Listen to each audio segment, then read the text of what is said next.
I'm Mark Verber, the owner of Epic Counseling Solutions, here to share the 5 things you need to thrive as a couple.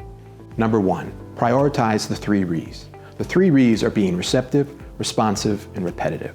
It's about listening to your partner, taking action on what they're saying, and doing it consistently. Everything builds from this. In relationships, you either pay attention or you pay the price. Listening is how you know it, and acting is how you show it.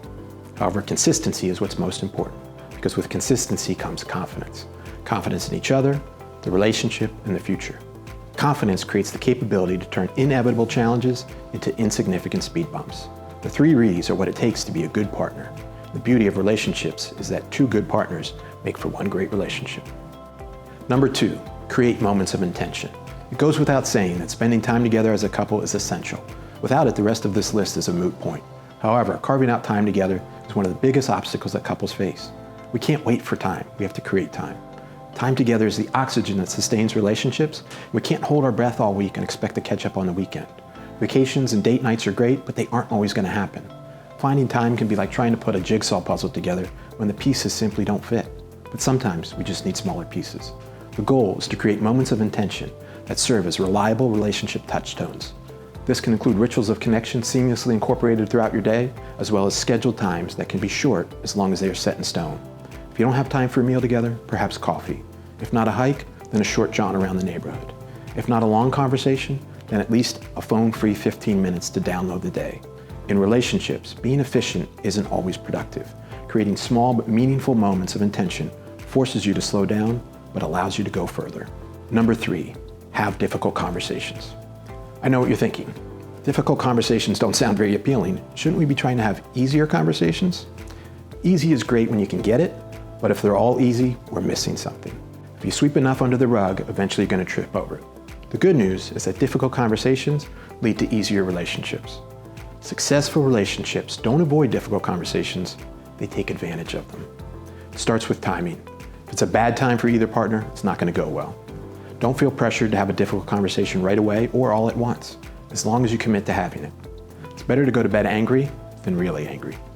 Difficult conversations are more than a necessity, they're an opportunity. When approached with the right balance of grit and grace, they are a tool that couples can use to deepen understanding and strengthen connection. While they may involve some friction, friction can be the start of traction. Number 4, bowl with bumpers.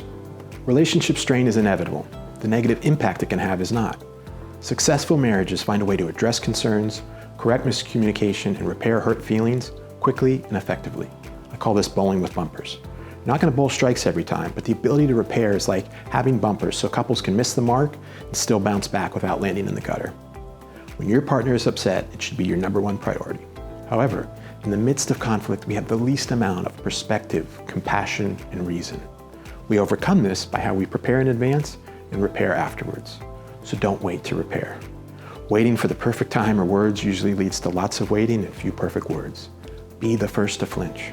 A good apology is a relationship superpower that is always at your disposal, and forgiveness is a gift to both partners. If you want a long relationship, you need to have a short memory. Number 5, evolve to thrive. Relationships are so magical and intoxicating in the beginning that we hold them to an ideal we learn from fairy tales and fortune cookies. Nothing deserves to be romanticized more than relationships. However, the reality is rarely as poetic or perfect. Relationships are living things, and like people, they go through growth spurts and growing pains. The attention and support that a 2-year-old child needs to be successful is very different than what a 12-year-old or a 22-year-old needs. Relationships are the same way. They need to evolve to thrive. When we let go of what our relationship was, we open ourselves up to what it can be. While this may not be easy, a relationship is worthwhile, not despite being difficult, but because it's difficult. Marriage is an opportunity to become better in order to be part of something greater. Couples have a chance to rise to the challenge together so they don't have to succumb to it alone. But they either grow as partners or they grow apart. There is a surprisingly slim margin between a marriage that just survives and one that thrives. Like most things in life, successful marriage is dependent on having a deliberate process that is applied with persistence. This process is the foundation for communication, conflict resolution, intimacy, and trust. It won't always seem to be working, but when it feels like you're losing momentum, just stay in the game.